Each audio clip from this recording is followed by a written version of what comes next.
పామర్రు గౌరవ శాసనసభ్యులు కుమార్ రాజా గారు, గౌరవనీయులు మచిలీపట్నం పార్లమెంట్ సభ్యులు అనుభవం ఉన్న వ్యక్తి బాలశౌరి గారు, సహచర మంత్రివర్గ సభ్యులు సుభాష్ గారు, కొల్లు రవీంద్ర గారు, జిల్లా కలెక్టర్ గారు, ఒక పక్క సెక్రటరీ ఈరోజు పింఛన్లు ఇచ్చే కార్యక్రమానికి నాయకత్వం వహిస్తున్న సెక్రటరీ, ఇంకొక పక్క లేబర్ కమిషనర్ గారు, అందరికీ మనస్ఫూర్తిగా ఈరోజు ఇక్కడికి వస్తే మీ ఉత్సాహం చూస్తే, మీ అభిమానం చూస్తే నాకెంతో ఆనందంగా ఉంది.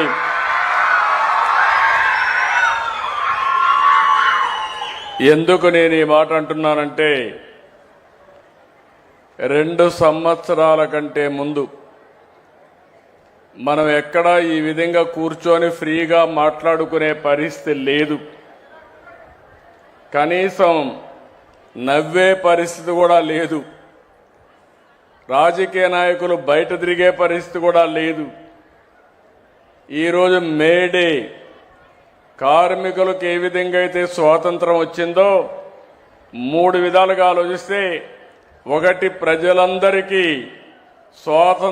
మరో స్వాతంత్రాన్ని తీసుకొచ్చిన ఘనత ఎన్డీఏ ప్రభుత్వాన్ని చెప్పి మరొక్కసారి మీ అందరికీ తెలియజేస్తున్నా.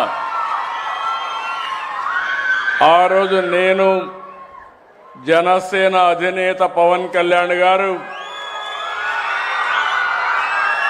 ప్రధానమంత్రి నరేంద్ర మోడీ గారు ముగ్గురం కలిసి ఒకే హామీ ఇచ్చాం.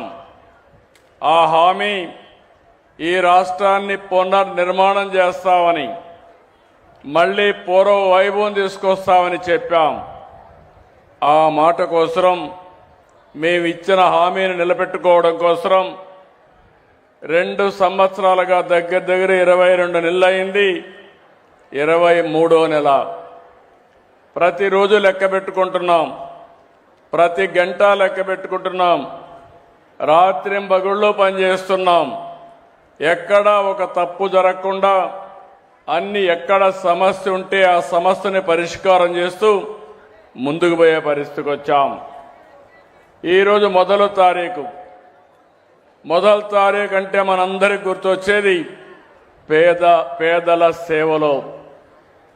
నేను ముఖ్యమంత్రిగానే కాదు, మంత్రులు, పార్లమెంట్ సభ్యులు, ఎమ్మెల్యేలు, కడాన ఎన్డీఏ కార్యకర్తలు కూడా సేవాభావంతో మీ అందరి దగ్గరికి రావడం, అధికార యంత్రాంగం తెల్లవారుజామునొచ్చి మీకందరికి గుడ్ మార్నింగ్ చెప్పి మీ చేతిలో డబ్బులు పెట్టి, ఎక్కడా ₹1 అవినీతి లేకుండా పేదవాళ్ల రుణం తీర్చుకోవడానికి పనిచేసే ప్రభుత్వం ఎన్డీఏ ప్రభుత్వం. ఈ విషయం మీరు గుర్తుపెట్టుకోవాలి.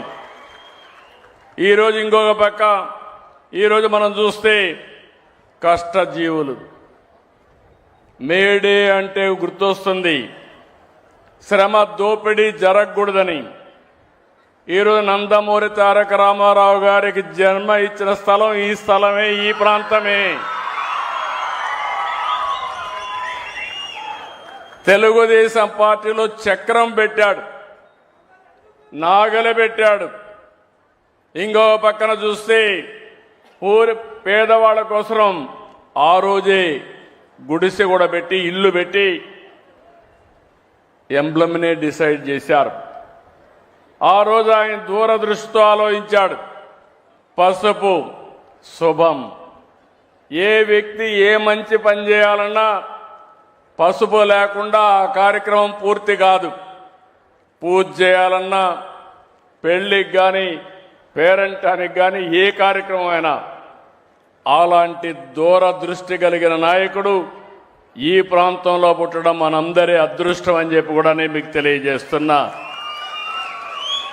అలాంటి కార్మిక దినోత్సవాన్ని ఈరోజు మీకే కాదు, రాష్ట్రంలో ఉండే కార్మికులకందరికీ, దేశంలో ఉండే కష్టజీవులందరికీ మనస్ఫూర్తిగా మేడే శుభాకాంక్షలు తెలియజేస్తున్నా. ఈరోజు నేను చూస్తున్నాను మా పేదవాళ్ళందరిలో, ఈరోజు నేను వస్తున్నానంటే దారిలో కూడా చూశాను. మీ ఆనందం చూసినప్పుడు నేను పడిన కష్టం మర్చిపోయి ఇంకా గట్టిగా కష్టపడాలనే ఆలోచన మా అందరికీ వస్తూ ఉంది. 63 లక్షల, ఈరోజు మీరు చూస్తే 62,47,000 మందికి ఈ ప్రభుత్వం వచ్చిన తర్వాత 63,188 కోట్ల రూపాయలు ఇచ్చాం. ప్రతి నెల మీరు చూస్తే దగ్గర 2,721 రూపాయలు, అంటే డబ్బులున్నా లేకపోయినా 2,721 కోట్లు మీకోసం రెడీగా పెడితే తప్ప ఆ రోజు మొదటి తారీఖు గడవదు. ఆ విషయం మీరు గుర్తుపెట్టుకోవాల్సిన అవసరం ఉంది. కష్టాలున్నాయి, దేశంలో ఎక్కడా లేదు. సంవత్సరానికి 33,000 కోట్ల రూపాయలు ఖర్చు పెట్టి ఏకైక ప్రభుత్వం భారతదేశంలో. అంతేకాదు, అతిపెద్ద డీబీటీ ప్రోగ్రాం ఈ పెన్షన్ల కార్యక్రమం అని చెప్పి కూడా నేను మీకు తెలియజేస్తున్నా. నేను దీన్ని భారంగా ఆలోచించడం లేదు, బాధ్యతగా ఆలోచిస్తున్నా. పేదవాళ్ళకి వెసులుబాటు కల్పించడానికి ఈ ప్రోగ్రాం ఎంతో వెసులుబాటు ఇస్తుంది. ఉదాహరణకు మీరు చూస్తే 4,000, దివ్యాంగులకు 6,000, కిడ్నీ పేషెంట్లు ఉంటే 10,000, మంచానికి పరిమితమైతే 15,000 మానవతా దృక్పథం ఇచ్చే ఏకైక ప్రభుత్వం ఆంధ్రప్రదేశ్లో ఉండే ఎన్డీఏ ప్రభుత్వం అని చెప్పి కూడా నేను మీకు తెలియజేస్తున్నా. ఇలాంటివన్నీ ఈ జిల్లాలను చూస్తే దగ్గర 2,34,000 మందికి ఇస్తున్నాం. 102 కోట్ల రూపాయలు ఇస్తున్నాం. ఇంకో పక్క ఎవరైనా భర్త చనిపోతే ఎక్కడ ఆలోచించే పని లేదు, ఎంత డబ్బులైనా పర్వాలేదు, ఆటోమేటిక్గా మీకు పెన్షన్ ఇచ్చే కార్యక్రమానికి శ్రీకారం చుట్టాం. అయితే ఈరోజు ఇంకొక పక్కన మీరు చూస్తే ఇప్పటి వరకు లక్షల మందికి పింఛన్లు ఇచ్చిన, అన్నా క్యాంటీన్లో ఆకలి తీర్చిన, దీపంతో వెలుగులు పంచిన, అన్ని పేదల కోసం, కష్టజీవుల కోసమే చేస్తున్నాం. 263 అన్నా క్యాంటీన్లు ఏర్పాటు చేశాం. దీనివల్ల డ్రైవర్లు, కూలీలు, కార్మికులు, అసంఘటిత కార్మికులు మధ్యాహ్నం ప్రశాంతంగా భోంచేసే పరిస్థితి తీసుకొచ్చాం. లేకపోతే మీరు సంపాదించే డబ్బుల్లో సగం హోటల్ ఖర్చుకే సరిపోయే పరిస్థితి వచ్చేది. ఈరోజు నేను ఒకటే మీ అందరికీ విజ్ఞప్తి చేస్తున్నాను. మిమ్మల్ని చూస్తున్నాం, మండు టెండర్లో పనిచేస్తున్నారు, జోరు వనల్లో పనిచేస్తున్నారు, ప్రమాదకర పరిస్థితుల్లో పనిచేస్తున్నారు.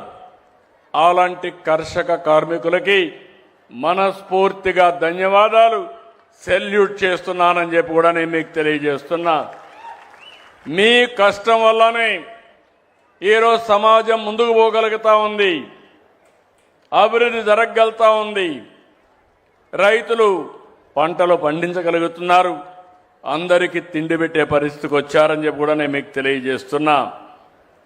మన రాష్ట్రంలో 88 లక్షల మంది అసంఘటిత కార్మికులు ఉన్నారు. చిన్న చిన్న పరిశ్రమల్లో కానీ, పెద్దవి కానీ, చిన్నవి కానీ, అదే మరి షాపుల్లో కానీ ఎక్కడ పనిచేసినా వీళ్ళందరూ పనిచేస్తున్నారు. వీళ్ళందరి కోసం ఈరోజు చూస్తే దగ్గర 615 కోట్ల రూపాయలు మీ కార్మిక సంక్షేమానికి ఖర్చు పెట్టే పరిస్థితికి వచ్చాం.